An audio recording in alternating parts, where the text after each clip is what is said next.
जय हिंद दोस्तों। Byju's government exam preparation के इस यूट्यूब चैनल पर आपका स्वागत है। आज के इस डेली करंट अफेयर्स में हम देखने वाले हैं 6 सितंबर 2020 के प्रमुख समाचार पत्रों की कुछ प्रमुख न्यूज़ जो आपके एग्जाम के लिए मोस्ट इंपॉर्टेंट रहने वाली हैं। तो चलिए शुरू करते हैं अपना काम पहली न्यूज़ के साथ। पहली न्यूज़ है मोबाइल ऐप इंग्लिश प्रो। तो अपने यूनियन मिनिस्टर ऑफ एजुकेशन हैं, उन्होंने इंग्लिश प्रो नाम की इस एप्लीकेशन को लॉन्च किया है। जैसा कि नाम से क्लियर है इंग्लिश प्रो, तो इंग्लिश भाषा के ज्ञान को समझने के लिए और इंग्लिश भाषा को आगे बढ़ाने के लिए या उसके बारे में जानकारी लेने के लिए इस ऐप को लॉन्च किया गया है। याद रखिए यूनियन मिनिस्टर ऑफ एजुकेशन ने इसको लॉन्च किया है। अगर बात करें किसने इसको बनाया है, तो हमारा एक यूनिवर्सिटी है English and foreign language university जो कि हैदराबाद में है, उसने इस एप्लीकेशन को डेवलप किया है। वहाँ पे एक प्रोग्राम चलता है यूनिवर्सिटी सोशल रिस्पॉन्सिबिलिटी, उसके अंतर्गत इस एप्लीकेशन को उन्होंने डेवलप किया है, जिसको लॉन्च किया है हमारे यूनियन मिनिस्टर ऑफ एजुकेशन ने। अगर बात करें इस एप्लीकेशन की, तो एक यूजफुल डिजिटल टूल है and will act as a educational resource for the teachers and student and for people from varied backgrounds. जो भी तमाम क्षेत्रों से आने वाले लोग हैं उनके लिए एक डिजिटल टूल की तरह काम करेगा कि किस तरीके से वो लैंग्वेज को सीख सकते हैं और आगे बढ़ सकते हैं। तो ऐसा ये काम हमने लैंग्वेज के थ्रू किया है।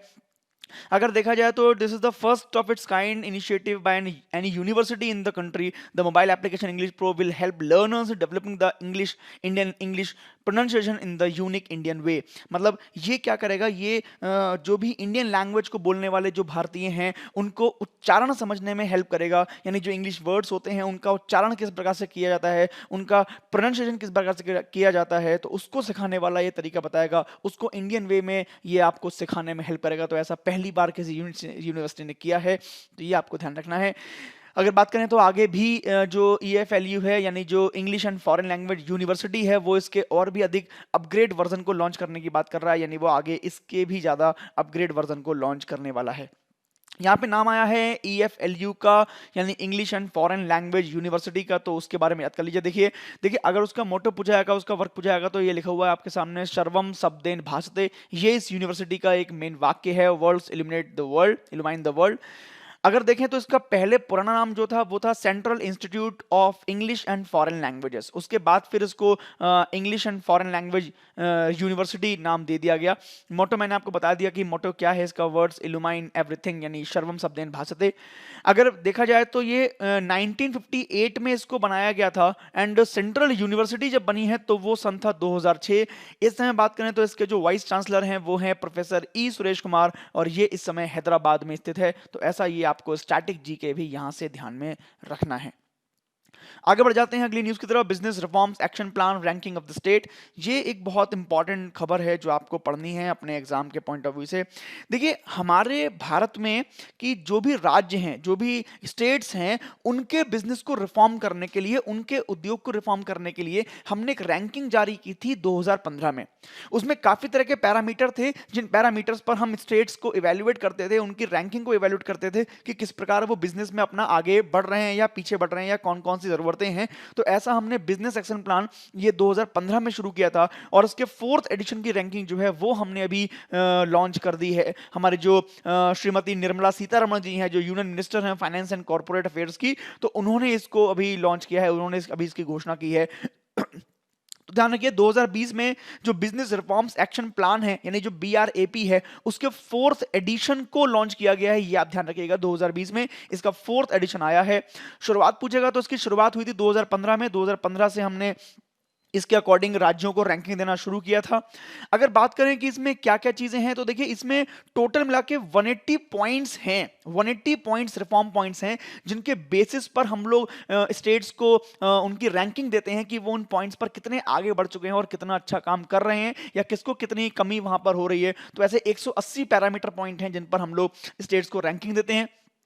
अगर बिजनेस एरियाज की बात करें तो लगभग लगभग 12 तरह के बिजनेस रेगुलेटरी एरियाज हैं, such as information and single window system, labour and environment वगैरह वगैरह। तो ऐसे 12 तरह के बिजनेस रेगुलेटरी एरियाज हैं जो इसके अंतर्गत शामिल हैं। उन सब की जांच होती है, उन सब के बेसिस पर ही हम राज्यों को रैंकिंग देते हैं कि वो कितना अच्छा कर पा रहे हैं एक्सेस ऑफ इंफॉर्मेशन में, सिंगल विंडो सिस्टम कितना अच्छा किस स्टेट में डेवलप है, कहाँ पर लेबर अच्छी अवेलेबल है और लेबर का अच्छा रोल है, कहाँ पर एनवायरनमेंट अच्छा है। तो इस तरह के 12 बिजनेस रेगुलेटरी एरियाज भी हैं जिनके बेसिस पर ये रैंकिंग दी जाती है।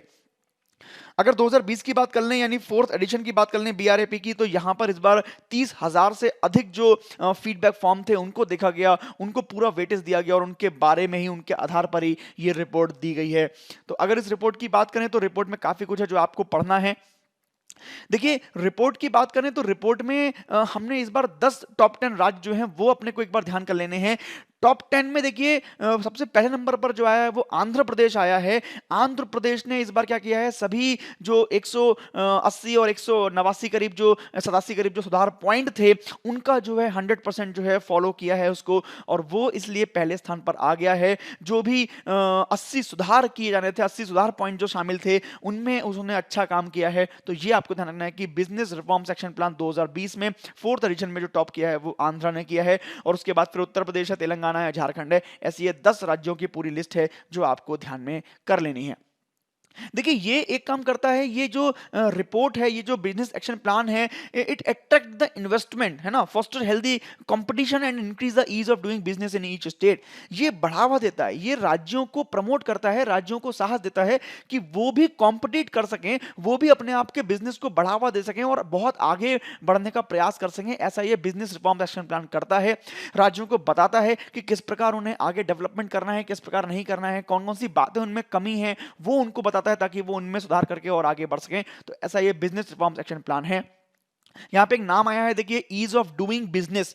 तो ये भी समझ लीजिए ईज ऑफ डूइंग बिजनेस क्या है। ये एक तरह की लिस्ट होती है जो वर्ल्ड बैंक जारी करता है। इसमें क्या होता है कि किसी भी ऐसे देश को हम लोग टॉप पर रखते हैं जहां पर व्यापार करना आसान होता है या फिर जहां पे बिजनेस नॉर्म्स आसान होती हैं, तो उन देशों को यहां पर टॉप रैंकिंग पर रखा जाता है। अगर भारत की बात करें तो भारत ने पिछले कुछ वर्षों से काफी इसमें सुधार किया है। भारत की रैंकिंग 150 से भी आगे थी, बट अब की बात करें तो 2020 में भारत 63वें स्थान पर पहुंच गया है। यानी पूरे विश्व में भारत जो है 63वें स्थान पर है जहां बिजनेस करना आसान है। पहले से बहुत अधिक हमने रिफॉर्म किए हैं जिससे यहां पे इन्वेस्टर्स को हमने लुभाया है और बिजनेस को हमने आसान बनाया है। तो ये आपको यहां से इस न्यूज़ के बारे में ध्यान रखना है अपने एग्जाम के पॉइंट ऑफ व्यू से। अगली न्यूज़ की बात कर लेते हैं, एंटी डेंगू कैंपेन। ये बहुत इंपॉर्टेंट रहने वाली है आपके एग्जाम के लिए। ये आपने लास्ट ईयर देखा होगा न्यूज़ पर, को हमारे दिल्ली के जो मुख्यमंत्री हैं अरविंद केजरीवाल जी, वो कई बार विज्ञापनों में आपको देखने को मिले होंगे इस एंटी डेंगू कैंपेन में। तो इसका मकसद केवल एक ही है कि जो भी इस मौसम में डेंगू और चिकनगुनिया जैसे रोग जो हैं, डिसीज जो है वो फैलती हैं, तो उनके प्रति लोगों में अवेयरनेस क्रिएट की जाए, उससे बचा जाए और लोगों को बचाया जाए। ऐसा इस एंटी डेंगू कैंपेन का मेन मूवमेंट है। अगर आपसे पूछेगा किस स्टेट ने इसको लॉन्च किया है, तो दिल्ली गवर्नमेंट ने इसको लॉन्च किया था। लास्ट ईयर किया था, इस बार दोबारा किया है। और इसकी एक टैगलाइन समझ सकते हैं, टैगलाइन तो मैं नहीं कहूंगा बट एक अवेयरनेस लाइन समझ सकते हैं, वो है 10 हफ्ते 10 बजे और 10 मिनट। यानी हर 10 हफ्ते तक जो है वो 10 बजे और 10 मिनट तक ये कैंपेन चला करेगी, हर हफ्ते चला करेगी। उसमें नागरिकों को बताया जाएगा बहुत सारे तरीके कि किस तरीके से वो डेंगू और चिकनगुनिया से अपने आप को बचा सकते हैं, रिड्यूस कर सकते हैं केसेस को डेंगू और चिकनगुनिया के अपने आपस में। तो वो ये कैंपेन ऐसे लिए दिल्ली गवर्नमेंट ने शुरू की है, ये आपको ध्यान में रखना है। देखिए, इस कैंपेन के अकॉर्डिंग जो काम किया जाएगा वो कैसे किया जाएगा, the all the citizens to inspect their homes for any possible sources of clean water which can lead to the breeding of Aedes mosquito that spread vector borne diseases. यानी इसमें क्या किया जाएगा, इसमें नागरिकों को इस बात का निरीक्षण करना होगा कि उनके घर में कहीं भी स्वच्छ पानी का भंडार ना भरा हुआ हो, क्योंकि जो डेंगू का जो मच्छर होता है, जो जिसको हम एडीज मच्छर बोलते हैं, वो स्वच्छ पानी में ही पैदा होता है। ये आप ध्यान रखिए, डेंगू का मच्छर। इसलिए इसमें बताया जाएगा कि नागरिकों को अपने घरों में या आस पड़ोस में कहीं पर भी स्वच्छ पानी को इकट्ठा ना होने दें, ताकि एडीज मच्छरों का जो प्रजनन है वो ना हो पाए और उनकी संख्या ना बढ़ पाए।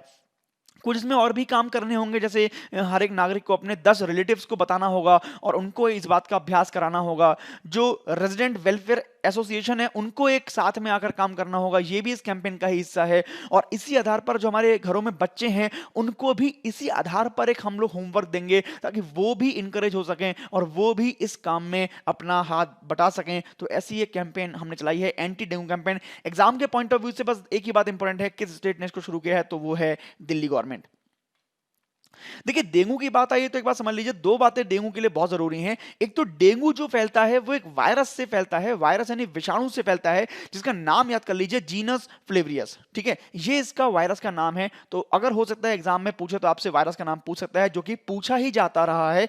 तो जीनस फ्लेवियरियस इसका जो वायरस का नाम है ये है। और अगर पूछे कि कौन इसका कैरियर है, कौन इसका वाहक है, तो मैंने आपको बताया कि एडीज प्रजाति के जो मच्छर होते हैं, जो फीमेल एडीज होती है, यानी जो मादा एडीज होती है, उसी के द्वारा ये डेंगू फैलता है हम सबके भीतर। ये आपको ध्यान रखना है। जो सिम्टम्स हैं वो नॉर्मल सिम्टम्स रहते हैं, हाई फीवर रहता है, हेडेक रहता है, वॉमिटिंग रहती है, मसल एंड जॉइंट पेन रहते हैं, स्किन रैशेस रहते हैं, ये इसके नॉर्मली सिम्टम्स रहते हैं। एक बात आपको पता ही होगी कि इसमें हमारी जो प्लेटलेट्स हैं, जो हमारी ब्लड में रहती हैं, उनका काउंट बहुत कम हो जाता है, वो तेजी से नीचे चली जाती हैं। ये भी एक इसमें डेंगू में रहता है कि प्लेटलेट काउंट बहुत कम हो जाते हैं, ये भी आपको ध्यान में रखना है। देखिए कंट्रोल करने का इसको तरीका यही है कि जो एडीज मच्छर है उसके प्रजनन को रोका जाए, उसको नियंत्रित करा जाए, और जो हमारे आस पड़ोस में इस समय पानी इकट्ठा होता है उसको हम लोग ना इकट्ठा होने दें। जिस भी तरीके से ये मच्छर पैदा हो रहा है वो सारे तरीके हम लोग खत्म कर दें, तो इस बीमारी को हम लोग कंट्रोल कर सकते हैं। आगे बढ़ जाते हैं अगली न्यूज की तरफ। बहुत इंपॉर्टेंट न्यूज है, state of young child in India report. तो on the September 4 vice president Venkaiah Naidu release the state of young child India report. ये रिपोर्ट अभी लॉन्च की है हमारे जो उपराष्ट्रपति जी हैं श्रीमान वेंकैया नायडू, उन्होंने अभी 4 सितंबर को ये रिपोर्ट रिलीज की है।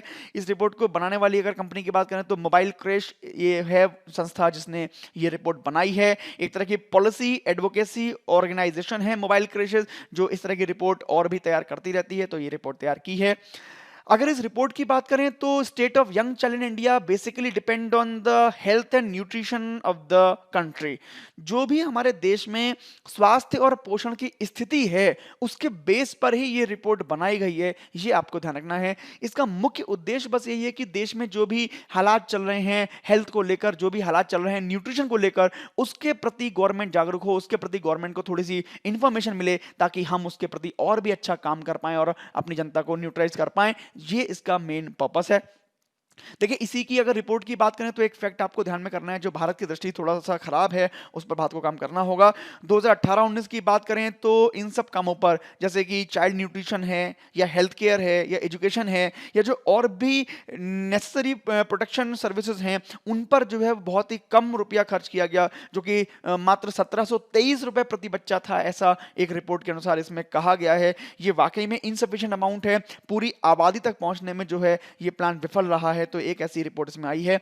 और भी कुछ पॉइंट हैं इस रिपोर्ट के जो आपको देखने हैं अपने एग्जाम के पॉइंट ऑफ व्यू से, तो एक बार देख लेते हैं उन सारे पॉइंट्स को। देखिए ये रिपोर्ट ये कहती है कि there are 159 million children aged below the 6 years in India. यानी भारत में 6 वर्ष की आयु से कम के 159 मिलियन बच्चे हैं, जिनमें से 21% are undernourished and 36% are the underweight and 38% do not receive full immunisation. यानी जो हमारे बच्चे हैं 159 मिलियन बच्चे हैं, इसमें से 21% जो हैं वो अल्पपोषित हैं, उनको न्यूट्रिशन पूरा नहीं मिल पा रहा। जो 36% बच्चे हैं वो कम वजन के, उनका वजन नॉर्मल से कम है। और जो 38% बच्चे हैं उनको पूरा टीकाकरण प्राप्त नहीं हो पा रहा, यानी उनको पूरा वैक्सीनेशन नहीं हो पा रहा उनका, ऐसी ये रिपोर्ट कहती है। इंडिया के पॉइंट ऑफ व्यू से बहुत ही दुर्भाग्यपूर्ण ये रिपोर्ट है। हमारे देश का भविष्य बच्चे ही हैं, और बच्चे ही जब हमारे अल्पपोषित होंगे, कम वजन के होंगे, तो आगे देश का भविष्य तो गर्त में जाना तय है। इसलिए सरकार को इस पर बहुत काम करना है और बहुत तेजी से हमें इससे बाहर निकलना होगा। अगर हम बात करें कि इस रिपोर्ट के अनुसार ही जो 5 स्टेट हैं जिन्होंने एनवायरमेंट इंडेक्स पर सबसे बेहतरीन काम करके दिखाया है, यानी सबसे अच्छा काम करके दिखाया है, तो वो 5 स्टेट आपको याद कर लेने हैं: केरला, गोवा, पंजाब, सिक्किम और हिमाचल प्रदेश। ये वो 5 स्टेट हैं जिन्होंने इस रिपोर्ट के अनुसार एनवायरमेंट इंडेक्स पर सबसे बढ़िया काम करके दिखाया है, सबसे अच्छा काम करके दिखाया है। इसके अलावा देखिए एक इसमें फैक्ट और भी है जो भारत के लिए थोड़ा सा निराशाजनक है, थोड़ा जनता वाला है। वो ये है कि भारत में कुल मिला के there are 8 states in the country that have the score less than the country's average in child development. यानी भारत में 8 राज्य ऐसे हैं जिनमें बाल विकास का जो औसत है भाई, वो देश के औसत से भी कम है। समझ रहे हैं? तो इतने पीछे ये पिछड़े हुए राज्य हैं 8। कौन कौन से हैं एक बार देख लीजिए इनके नाम: असम है, राजस्थान है, मेघालय है, मध्य प्रदेश है, छत्तीसगढ़ है, झारखंड, बिहार और उत्तर प्रदेश हैं। ये 8 राज्य ऐसे हैं जहां पे बाल विकास जो है वो देश के औसत से भी कम औसत पर चल रहा है। तो ये बहुत ही चिंताजनक वाली बात है हमारे देश के लिए भी और भविष्य के लिए भी। इस पर सरकारों को काम करने की बहुत ज्यादा जरूरत है। अगर बात करें तो 5 स्टेट और भी आपको याद करने हैं जो सपोर्ट करते हैं wellbeing of children of larger extent, यानी जो बड़े स्तर पर बच्चों के अच्छे तरीके से विकास में कामयाब हुए हैं और अच्छे तरीके से बच्चों के लिए काम कर रहे हैं। ऐसे सबसे टॉप मोस्ट जो 5 स्टेट हैं उनके नाम भी याद कर लीजिए, केरला, त्रिपुरा, गोवा, मिजोरम और तमिलनाडु। ये पांचों स्टेट ने बच्चों के विकास के लिए बड़े स्तर पर अच्छी तरीके से कार्य किया है। तो ये आपको 2-3 पॉइंट इस रिपोर्ट के बारे में याद रखने हैं जो आपके एग्जाम में पूछे जा सकते हैं, जो काफी इंपॉर्टेंट रहने वाले हैं। देखिए, अगर ये सारी स्थितियां देखें तो अब आगे हमें क्या करना होगा, सरकार को क्या करना होगा, ठीक है। तो सरकार पहले से ही इस पर बहुत सारे काम कर रही है, बट इंडिया की जो मेजर प्रॉब्लम है वो है इंप्लीमेंटेशन ऑफ द पॉलिसीज। यानी हमारे देश में योजनाएं तो बहुत अच्छी अच्छी हैं, उनका बजट भी अच्छा रहता है, बट उनका इंप्लीमेंटेशन बहुत बुरी तरीके से हो पाता है। इसी वजह से जो प्रभावी ढंग से उनको लागू करने की नीतियां हैं वो हम लोग नहीं इंप्लीमेंट कर पाते हैं। उनकी वजह से योजनाओं का फायदा अंत में खड़े व्यक्ति को नहीं मिल पाता है। तो सरकार को यही करना है कि उनके इंप्लीमेंटेशन को इफेक्टिव बनाना है, ताकि जो वेरियस मिनिस्ट्रीज हैं उनको भी, उनके बीच में जो कोऑर्डिनेशन है वो भी अच्छे से हो पाए, ताकि अंत में खड़े व्यक्ति तक भी सारी योजनाओं का लाभ पहुंच पाए। जैसे कि मैंने आपको बताया कि नेशनल न्यूट्रिशन मिशन जो हमारे देश में शुरू किया गया, तो एक फ्लैगशिप प्रोग्राम था और बहुत ही कॉम्प्रिहेंसिव पॉलिसीज को लेकर बनाया गया था। बहुत अच्छा प्रोग्राम था, लेकिन इसको भी जो है वो सही तरीके से हम लोग इफेक्टिवली इसको इंप्लीमेंट नहीं कर पाए, तो इसके भी इतने अच्छे फायदे हमें देखने को नहीं मिले हैं। अगर हम अभी की बात करें तो नेशनल एजुकेशन पॉलिसी 2020 जो अभी रिलीज की है सरकार ने, तो उसमें भी बहुत सारे प्रोग्राम को हमने रखा है, जैसे जो मिड डे मील स्कीम है, या फिर इंदिरा गांधी मातृत्व सहयोग योजना है, या फिर नेशनल न्यूट्रिशन पॉलिसी 1993 है। तो ऐसे कई सारे हमने काम किए हैं toward the ensuring early childhood care and comprehensive education has to be implemented properly. But बात वहीं आ जाती है कि जितनी भी योजना हम चला रहे हैं उसमें सरकार को इंप्लीमेंटेशन पर ध्यान देना ही होगा, ताकि अच्छी तरीके से योजनाएं जो हैं वो इंप्लीमेंट हो पाएं और हम अच्छे फायदे और अच्छे रिजल्ट उन योजनाओं के हम लोग देख पाएं। आगे बढ़ जाते हैं अगली रिपोर्ट की तरफ। अगली न्यूज है इयान बेल के बारे में। इयान बेल को हम सभी जानते हैं, इंग्लैंड की तरफ से खेलने वाले क्रिकेटर रहे हैं, कई बार भारत के विरुद्ध भी खेल चुके हैं, हमने इनके कई मैचेस देखे होंगे। तो वहां पर वर्कविशायर के लिए भी ये खेलते हैं काउंटी क्रिकेट, और इंग्लैंड के लिए भी खेलते हैं काउंटी क्रिकेट। अभी इन्होंने क्या किया है, 2020 के अंतिम सत्र के बाद, घरेलू सत्र के बाद, ये रिटायरमेंट का इन्होंने अनाउंसमेंट कर दिया है कि 2020 में जो इनका डोमेस्टिक सीजन है उसके बाद ये रिटायरमेंट ले लेंगे सभी प्रारूपों से क्रिकेट के। तो इसलिए ये न्यूज में आ गए हैं। इयान बेल आपको याद रखना है, इंग्लैंड के क्रिकेटर हैं और वर्कविशायर इनकी काउंटी टीम है जिसके लिए ये खेलते हैं। अगर एक तरह से करियर पे बात करी जाए तो अभी इनकी 38 ईयर एज है, इनकी 38 वर्षीय हैं, और इस एज में भी 5 बार इंग्लैंड को एशेज जिता चुके हैं, यानी 5 बार विनिंग इंग्लैंड टीम के साथ खेल चुके हैं एशेज में। ये आपको ध्यान रखना है। टोटल मिला के देखा जाए तो 118 यानी 118 टेस्ट मैच खेले हैं इंग्लैंड के लिए, और 22 टेस्ट सेंचुरीज भी लगाई हैं इन्होंने इन 118 टेस्ट मैचेस में। तो ये एक अपने आप में बहुत बड़ा रिकॉर्ड है, इनके नाम में बहुत बड़ा इनका आंकड़ा है जो आपको याद रखना है। अगर बात करें तो इंग्लैंड में केवल 2 ही लोग ऐसे हैं, Kevin Pietersen and Alastair Cook, जिनका एवरेज इयान बेल से ज्यादा है। तो ये आपको ध्यान रखना है। इसका मतलब ये इयान बेल जो है वो इंग्लैंड के काफी दमदार खिलाड़ी रहे हैं कि केवल 2 ही लोगों का एवरेज इनसे ज्यादा है। अगर इयान बेल के एवरेज की बात की जाए तो उन्होंने 42.69% की एवरेज से 7,727 रन बनाए हैं टेस्ट क्रिकेट में। तो ये अपने आप में एक बड़ा आंकड़ा है इयान बेल के लिए। टेस्ट मैच की बात करें तो 161 वनडे इंटरनेशनल भी खेले हैं और 8 2020 मैचेस भी इन्होंने खेले हैं अपने पूरे करियर में। तो टोटल मिला के इन्होंने 57 से अधिक सेंचुरीज लगा चुके हैं और 20,000 यानी 20,000 रन बनाए इन्होंने फर्स्ट क्लास क्रिकेट में। इसके अलावा जो वनडे होते हैं या 2020 होते हैं या जो सीमित ओवरों के मैच होते हैं उनमें भी लगभग 14,000 रन इन्होंने बनाए हैं। तो ऐसा इनका बड़ा करियर रहा है। बस आपको ध्यान रखना है इयान बेल और इनकी दोनों टीमों के नाम, वर्कविशायर और इंग्लैंड। आगे बढ़ते हैं अगले न्यूज की तरफ। तो केशवानंद भारती, देखिए ये बहुत इंपॉर्टेंट नाम है जो आपने कई बार देखा पढ़ा होगा। जब भी हम लोग पॉलिटी पढ़ते हैं, राजनीति विज्ञान पढ़ते हैं या संविधान पढ़ते हैं, तो वहां पर कई बार आपने केशवानंद भारती का नाम देखा होगा, सुना होगा। तो उन्हीं के बारे में न्यूज है। तो पहले समझ लेते हैं केशवानंद भारती के बारे में। केशवानंद भारती जो जगत गुरु श्री शंकराचार्य थोताकाचार्य समथानम एडनेयर मठ जो है केरल में, वहां के प्रमुख थे, जो कासरगोड जिले में है, वहां के प्रमुख थे। और अभी आज ही इनकी डेथ हो गई है, इनका निधन हो गया है, इसलिए ये न्यूज में आ गए हैं। तो देखिए इनके ये मठ का नाम ध्यान जरूर रखिएगा, ये आपसे पूछ सकता है। जगत गुरु श्री शंकराचार्य थोताकाचार्य समथानम एडनेयर मठ केरल कासरगोड जिले के ये प्रमुख थे। ये आपको यहां पर ध्यान रखना है केशवानंद भारती के मामले में। देखिए केशवानंद भारती फेमस हुए थे, प्रसिद्ध हुए थे उस ऐतिहासिक फैसले के लिए, ऐतिहासिक मामले के लिए जिसमें इन्होंने चुनौती दी थी कि जो संविधान का जो बेसिक स्ट्रक्चर डॉक्ट्रिन है उसको आप चेंज नहीं कर सकते, उसको बदल नहीं सकते। इसके लिए इन्होंने पार्लियामेंट्री अमेंडमेंट के लिए इन्होंने चुनौती दी थी कि संसद में, और उन्होंने उसको फिर बताया भी था कि बुनियादी ढांचा जो है उसको कभी भी कोई संविधान का बदल नहीं सकता। इस तरह का इन्होंने केस लड़ा था जिसके मामले में काफी फेमस हुए थे, और आज तक इनके जो केसेस के बारे में है वो केस स्टडी हम लोग पढ़ते हैं और बड़े बड़े लोग भी उसके बारे में पढ़ते रहते हैं। तो ऐसे ये इंपॉर्टेंट हैं, इसलिए ये फेमस भी हुए थे पूरी दुनिया में। और देखा जाए तो ये पहले ऐसे शंकराचार्य हैं to have the publicly issued a statement saying that it was a mistake of the part of government to open the walls of Shri Padmanabha Swamy temple. जो केरल का पद्मनाभ स्वामी टेम्पल है, पद्मनाभ स्वामी जो मंदिर है, पद्मनाभ स्वामी मंदिर, उसकी तिजोरियों को खोलना ये केरल सरकार की एक गलती थी, सरकार की गलती थी। ये कहने वाले या पब्लिक बयान जारी करने वाले एकमात्र शंकराचार्य थे। तो उस समय भी ये बहुत न्यूज में आ गए थे, उस समय भी ये बहुत फेमस हुए थे।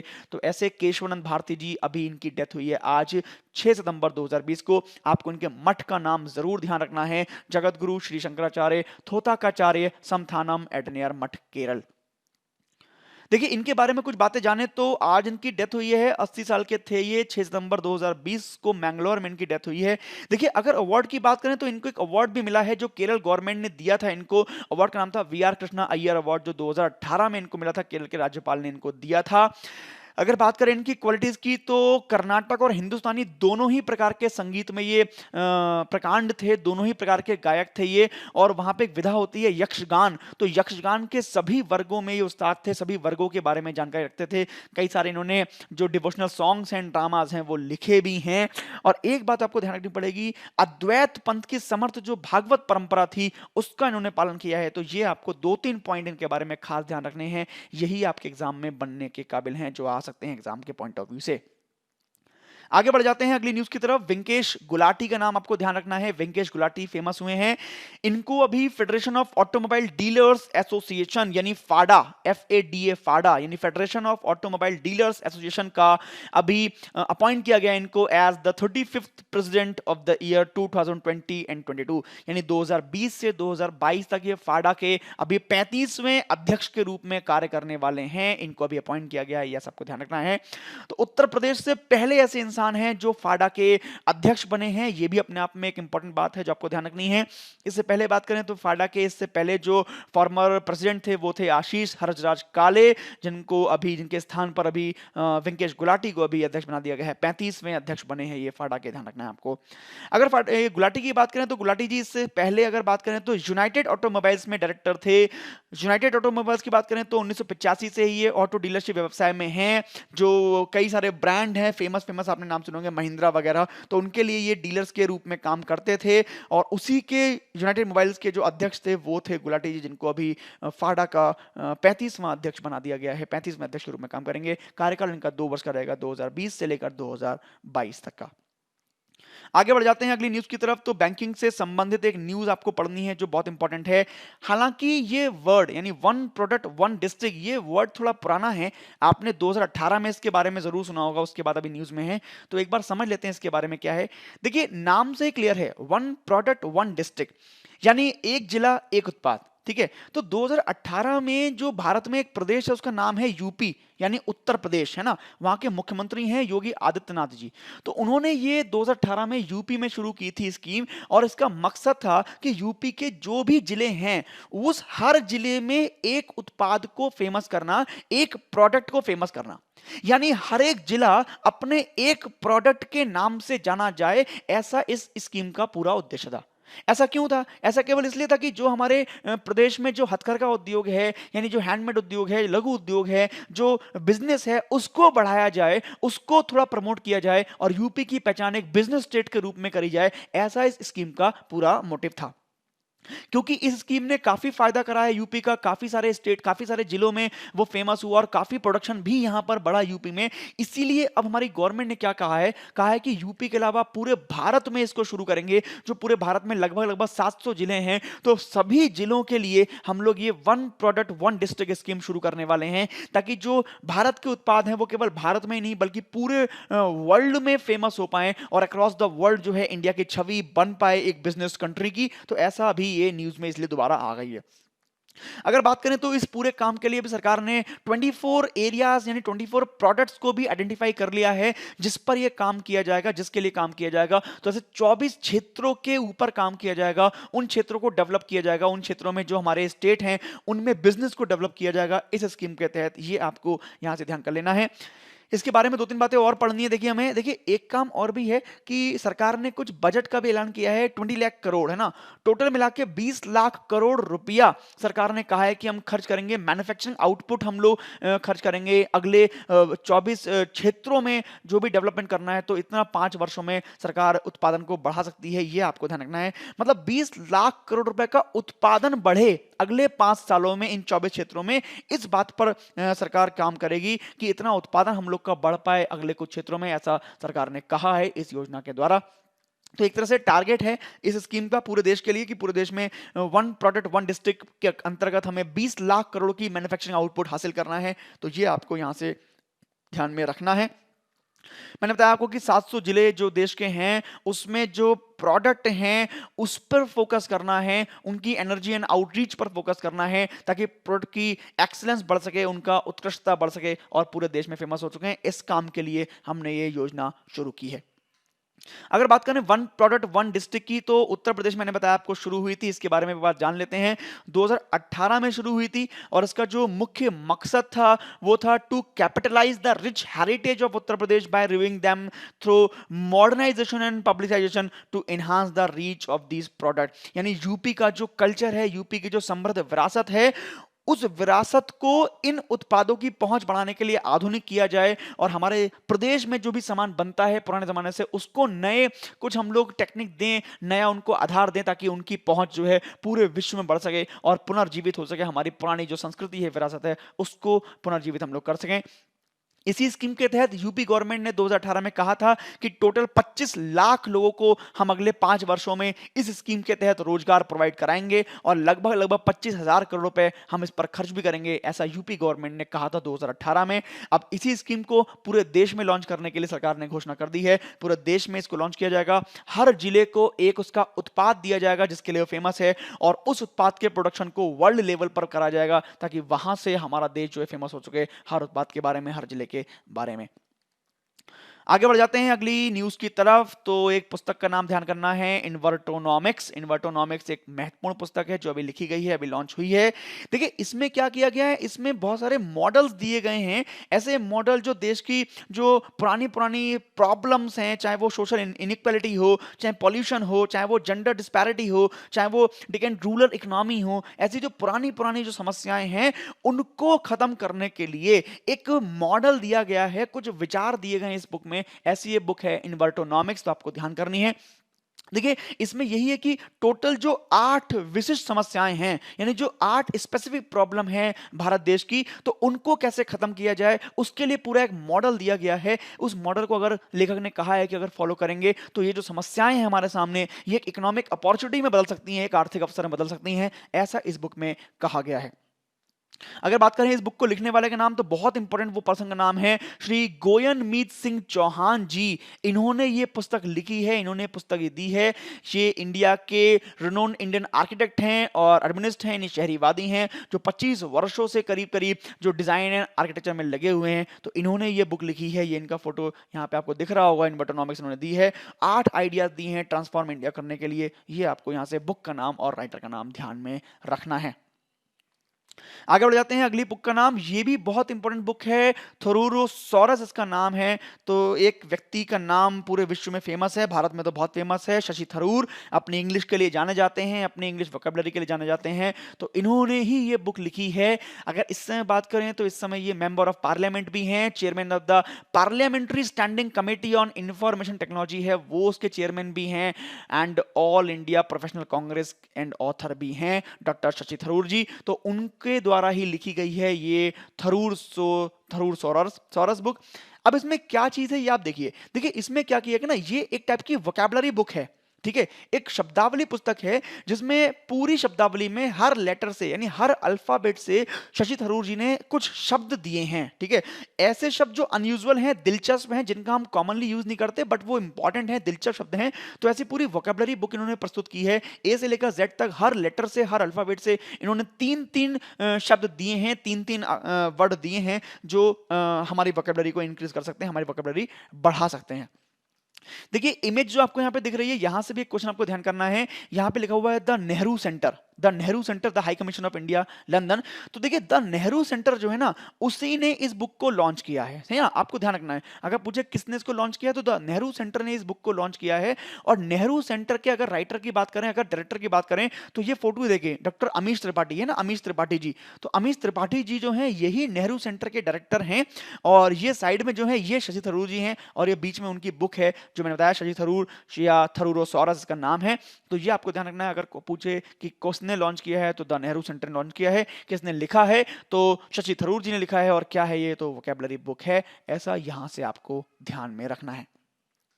आगे बढ़ जाते हैं अगली न्यूज की तरफ। तो अगले कुछ दिन आपको याद कर लेने हैं अपने एग्जाम के पॉइंट ऑफ व्यू से। जुलाई के बहुत इंपॉर्टेंट दिन हैं जो आपको ध्यान करने हैं। 1 जुलाई याद कर लीजिए, डॉक्टर्स डे। इस समय बहुत इंपॉर्टेंट रोल प्ले कर रहे हैं पूरे विश्व में। हमारे सारे डॉक्टर्स अपनी जान पर खेलकर हमको बचा रहे हैं, तो उनके अवेयरनेस के लिए, उनके लिए या उनके प्रोत्साहन के लिए हम लोग 1 जुलाई को डॉक्टर्स डे मनाते हैं। 11 जुलाई बहुत इंपॉर्टेंट दिन हो जाता है, वर्ल्ड पॉपुलेशन डे, विश्व जनसंख्या दिवस। ये आपको ध्यान रखना है, बहुत बड़ी समस्या है इस समय पूरे विश्व के सामने। वर्ल्ड पॉपुलेशन डे हम मनाते हैं 11 जुलाई को। ऐसे ही 17 जुलाई world day for international justice, यानी अंतरराष्ट्रीय न्याय के लिए विश्व दिवस। सभी को एक समान न्याय मिले, इसकी अवेयरनेस क्रिएट करने के लिए हम लोग 17 जुलाई को मनाते हैं world day of international justice. ये आपको ध्यान में रखना है। आगे बात कर लेते हैं जुलाई 18 इंटरनेशनल नेल्सन मंडेला डे। तो बहुत इंपॉर्टेंट है, शांति के लिए जाने जाते हैं, दक्षिण अफ्रीका के ये नेता रहे हैं, तो इनकी याद में हम लोग मनाते हैं 18 जुलाई को इंटरनेशनल नेल्सन मंडेला डे। और इस जुलाई 28 को हम लोग मनाते हैं वर्ल्ड हेपेटाइटिस डे। बहुत खतरनाक बीमारी है, बहुत लोगों को हो जाती है और लोग सही नहीं हो पाते इससे, तो उसके लिए अवेयरनेस क्रिएट करने के लिए हम लोग मनाते हैं 28 जुलाई को वर्ल्ड हेपेटाइटिस डे। तो ऐसे ये दिन आपको याद रखने हैं, जुलाई के कुछ फेमस दिन याद रखने हैं। आगे बढ़ जाते हैं, कुछ फैक्ट्स पर नजर डाल लेते हैं जो हमारे एग्जाम के पॉइंट ऑफ व्यू से बहुत इंपॉर्टेंट है। तो आज के फैक्ट्स में हम देखेंगे कुछ टूल्स, कुछ डिवाइसेस के बारे में, कुछ इंस्ट्रूमेंट के बारे में, जिनके बारे में एग्जाम में कई बार पूछा जा चुका है। तो देखिए माइक्रोफोन की बात कर लेते हैं। माइक्रोफोन क्या करता है, it convert the sound wave into the electrical vibration and to magnify the sound. जो माइक्रोफोन होता है हमारा, ये पूछा गया है कई बार क्या करता है, तो ये जो हमारी साउंड वेव है उसको इलेक्ट्रिकल वेव में ट्रांसफर करता है, चेंज कर देता है। ये आपको ध्यान रखना है। इसी प्रकार जो माइक्रोस्कोप है, ये हमें पता ही है, it is used to obtain the magnified view of the small object. छोटी चीजों को बड़ा देखने के लिए हम लोग माइक्रोस्कोप का इस्तेमाल करते हैं। ओडोमीटर की बात कर लेते हैं, an instrument by which the distance covered by wheeled vehicles is measured. जो हमारे पहिए होते हैं यानी जो गाड़ियां होती हैं, उसमें जो डिस्टेंस को नापने के लिए मीटर लगा होता है वो ओडोमीटर ही होता है। ये आपको ध्यान में करना है। नेक्स्ट की बात कर लेते हैं पेरिस्कोप। तो periscope it is used to view the objects above the sea level, यानी जो सबमरीन होती हैं उसमें इनका इस्तेमाल होता है। सी लेवल के ऊपर जो चीजें होती हैं उनको देखने के लिए इनका इस्तेमाल जनरली किया जाता है। आगे बात कर लेते हैं फोनोग्राफ की। फोनोग्राफ क्या है, an instrument for producing sound. Sound को प्रोड्यूस करने के लिए ये प्रयोग किया जाता है फोनोग्राफ। नेक्स्ट बहुत इंपॉर्टेंट है फोटोमीटर। देखिए फोटोमीटर कई बार अपने एग्जाम में बन चुका है, आ चुका है। The instrument compress the luminous intensity of the source of the light, यानी दो प्रकाश स्रोतों की जो ज्योति तीव्रता होती है, जो ल्यूमिनस इंटेंसिटी होती है, उसको कंपेयर करने के लिए हम लोग फोटोमीटर का प्रयोग करते हैं। ये आपको ध्यान से ध्यान में रखना है। नेक्स्ट बात करते हैं पोटेंशियोमीटर की। तो पोटेंशियोमीटर नाम से क्लियर है, to comparing the electromotive force of the cell. दो सेल होते हैं, उन सेल के जो वैद्युत स्थैतिक बल होता है, यानी जो इलेक्ट्रोमोटिव फोर्स होता है, उसको कंपेयर करने के लिए, उसकी तुलना करने के लिए हम लोग पोटेंशियोमीटर का इस्तेमाल कर रहे हैं। नेक्स्ट देखिए पायरोमीटर बहुत इंपॉर्टेंट है, जो आपको ध्यान में करना है। पायरोमीटर क्या करता है, जो बहुत हाई टेम्परेचर होता है उस हाई टेम्परेचर को नापता है। इसका प्रयोग हम लोग जनरली जो हमारा सन है, या जो हमारे प्लैनेट्स हैं, या जो स्पेस में और भी जो ऑब्जेक्ट हैं, उनके टेम्परेचर को नापने के लिए हम लोग पैरोमीटर का इस्तेमाल करते हैं। तो कई बार एग्जाम में बन चुका है क्वेश्चन कि सूर्य का ताप नापने के लिए किसका इस्तेमाल करते हैं, तो वो पैरोमीटर ही होता है। ऐसा आपको यहां से ध्यान में रखना है। आगे बढ़ जाते हैं एंडोस्कोप की तरफ। तो एंडोस्कोप डॉक्टर्स इस्तेमाल करते हैं to examine the internal parts of the body. जो बॉडी के अंदर के पार्ट हैं उनको देखने के लिए एंडोस्कोप का इस्तेमाल किया जाता है। एक कॉन्केव लेंस इसमें लगा होता है, कॉन्केव मिरर इसमें लगा होता है, ऐसा आपको ध्यान में रखना है। Next eudiometer. तो यूडियोमीटर क्या करता है? Glass tube for measuring volume changes in the chemical reaction between the gases. जब भी कोई केमिकल रिएक्शन होती है, जब भी कोई रासायनिक क्रिया होती है, तो उसमें जो गैसेस का वॉल्यूम में जो चेंज होता है उसको ये मीजर करता है, उसको ये पता लगाता है, उसकी जांच करता है। तो ऐसा आपको यहां से ध्यान में रखना है। Next fathometer. देखिए फेदोमीटर बहुत इंपॉर्टेंट है, ये कई बार एग्जाम में बन चुका है, कई बार इसके बारे में पूछ चुके हैं, आपको ध्यान रखना है। It measure the depth of the ocean. जो सागर की गहराई है, समुद्र की गहराई जो है, उसको नापने के लिए फेदोमीटर का इस्तेमाल करा जाता है, ये आपको यहां से ध्यान रखना है। गैल्वेनोमीटर की बात कर लें तो गैल्वेनोमीटर इलेक्ट्रिक करंट को जांचता है, but low magnitude, come magnitude के इलेक्ट्रिक करंट को जांचने का काम करता है गैल्वेनोमीटर, ये आपको यहां से ध्यान में रखना है। हाइड्रोमीटर की बात करें तो hydrometer the specific gravity of liquids को नाचता है। जो हमारे लिक्विड होते हैं, जो हमारे तरल होते हैं, उसकी जो विशिष्ट गुरुत्व होता है, जो स्पेसिफिक ग्रेविटी होती है, उसको नापने के लिए हाइड्रोमीटर का इस्तेमाल करते हैं। हाइड्रोफोन की बात करें तो हाइड्रोफोन जो होता है वो साउंड को मेजर करता है अंडर वाटर, यानी पानी के अंदर जो साउंड होता है उसको मेजर करने के लिए हम लोग हाइड्रोफोन का इस्तेमाल करते हैं।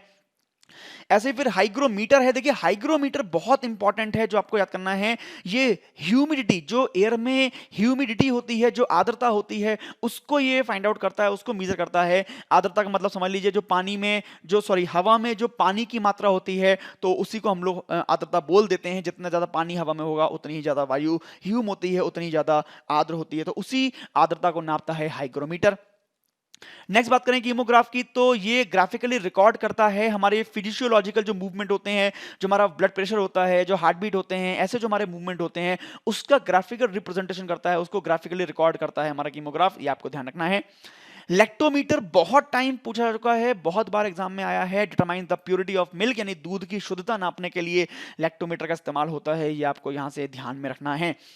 मैनोमीटर की बात करें तो manometer pressure of the gases पता करता है। देखिए यहां पे आपको मैं बता दूं, दो वर्ड हैं, एक है ये मैनोमीटर और एक होता है बैरोमीटर, ठीक है। तो बैरोमीटर भी क्या करता है? बैरोमीटर भी एयर का प्रेशर नापता है, यानी जो वायु है उसका जो दाब है वो नापता है बैरोमीटर। लेकिन जो एक गैस है, कोई भी एक गैस, उस एक गैस का जो दाब है वो कौन नापेगा? मैनोमीटर नापेगा, ठीक है ना। पूरी वायु का जो दाब है वो नापने के लिए बैरोमीटर है, और जो एक गैस का दाब नापने के लिए वो क्या है? हमारे पास मैनोमीटर होता है। तो ऐसा यहां से आपको ये पॉइंट ध्यान में रखने हैं। आगे बढ़ जाते हैं।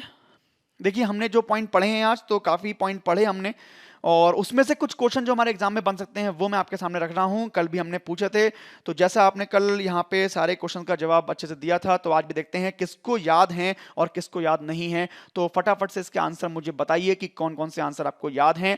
सबसे पहला क्वेश्चन है, English pro app has been created by whom. किसने इंग्लिश प्रो एप्लीकेशन को बनाया है? ये चार ऑप्शन आपके सामने हैं, अभी हमने पढ़ा है, ध्यान करके इसका आंसर कमेंट में लिखिए और बताइए कि किसने इस एप्लीकेशन को बनाया था। हमने पढ़ा था अभी, इसको बताइए कमेंट करके। चारों में से कौन सा ऑप्शन आपको सही लग रहा है, बताइए इसको देख के। नेक्स्ट क्वेश्चन की तरफ बढ़ते हैं। अगला क्वेश्चन है, when was the ranking of the state started under BRAP, यानी बिजनेस रिफॉर्म्स एक्शन प्लान के तहत जो राज्यों की रैंकिंग शुरू की गई थी वो किस सन में की गई थी, ये आपको यहां से देख के बताना है। अभी हमने पढ़ा है, सेकंड न्यूज ही हमने पढ़ी थी, उसमें से ये क्वेश्चन मैंने आपको दिया, एग्जाम के पॉइंट ऑफ व्यू से इंपॉर्टेंट है, देख के बताइए, कमेंट करिए कि कौन सा आपका आंसर है, और देखिए कि आपको याद हुआ है या नहीं हुआ है। करंट अफेयर को याद करना बहुत इंपॉर्टेंट है, तो आप लोग इसको ध्यान में रखिए, ध्यान से पूरी क्लास को सुनिए। आगे बढ़ जाते हैं अगले क्वेश्चन की तरफ। अगला क्वेश्चन है, which state has attend the first rank in the fourth edition of BRAP in 2020, यानी 2020 में जो बिजनेस रिफॉर्म्स एक्शन प्लान है उसके चौथे संस्करण में किस राज्य ने पहली रैंक हासिल की है? तो वो नाम आपको ध्यान से देख के बताना है। 10 राज्यों की लिस्ट हमने देखी थी, जो टॉप 10 स्टेट थे उनकी लिस्ट देखी थी, उसमें कौन रहा था टॉप 10 पर? जल्दी से मुझे कमेंट करके बताइए, मैं देख सकता हूं कि कौन कौन कमेंट कर रहा है, कौन कौन कमेंट नहीं कर पा रहा। देखिए किसको याद है, किसको ध्यान आता है, कमेंट करके फटाफट से मुझे आंसर बताइए। अगले क्वेश्चन की तरफ बढ़ते हैं। नेक्स्ट क्वेश्चन हमारा जो है उसकी तरफ बढ़ते हैं। Which state and UT started the anti dengue campaign? किस स्टेट या यूटी यानी केंद्र शासित प्रदेश ने शुरू किया है एंटी डेंगू कैंपेन? तो ये हमने पढ़ा था अभी, चारों ऑप्शन हैं, चार ऑप्शन के से कौन सा ऑप्शन सही है, किसने शुरू किया है, आप बताइए। डेंगू से अवेयरनेस क्रिएट करने के लिए शुरू किया था हमने, एक टैगलाइन पढ़ी थी, 10 हफ्ते 10 मिनट और 10 तो बताइए कौन सा इसमें सही है आंसर, या आपको कमेंट करके बताना है, जल्दी से मुझे बताइए। आगे बढ़ जाते हैं अगले क्वेश्चन की तरफ। According to the state of young child in India report, how many states are there in India where the average of child development is less than the average of the country. State of young child India report अभी आई थी। हमारे जो उपराष्ट्रपति हैं वेंकैया नायडू जी, उन्होंने report को publish किया था, जो भारत में हेल्थ और न्यूट्रिशन की जो स्टेट है उसको जांचने के लिए किया था। उसके अकॉर्डिंग भारत में कितने राज्य ऐसे हैं जहां पर जो बाल विकास है वो देश के औसत से भी कम प्रतिशत में हो रहा है। तो आप बताइए कितने राज्य ऐसे हैं, हमने अभी पढ़े थे। चार में से कौन सा सही है, जल्दी से कमेंट करके मुझे बताइए। तो ऐसे हमने कुछ क्वेश्चन देखे हैं। अगला क्वेश्चन देखिए, Kesavananda Bharati was related to which math, किस मठ से वो संबंधित थे, ये आपको देखकर बताना है। मैंने कहा था कि ये इंपॉर्टेंट है, ऐसे क्वेश्चन बन सकते हैं अपने एग्जाम में। तो जल्दी से मुझे देखकर बताइए कौन से मठ से वो संबंधित थे केशवानंद भारती जी, जिनकी आज डेथ हुई है। जल्दी से मुझे इसका आंसर कमेंट करके बताइए। तो ऐसे कुछ क्वेश्चन हमने देखे हैं। कल फिर से मिलेंगे कुछ नए क्वेश्चन के साथ, तब तक के लिए जय हिंद, धन्यवाद।